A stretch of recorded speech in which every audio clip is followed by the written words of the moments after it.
may mga driver, ingat na ingat kami pag dumaan kami dito sa lugar na to, yung stoplight na to. Kasi alam nyo na guys, kahit kung wala kang camera dito,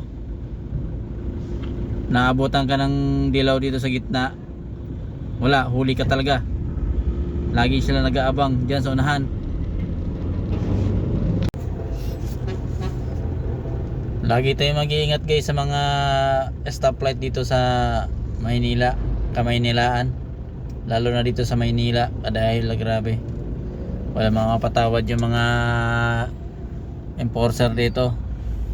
Magkamali ka lang ng konti, wala na, thank you na lang talaga.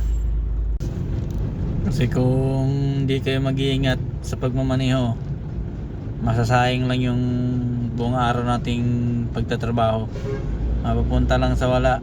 Kahit hindi naman ang talaga natin yun kagustuhan na magkaka-violation tayo. Mas maigi pa rin talaga na mag-iingat tayo sa ating mga desisyon sa pagmamaneho guys.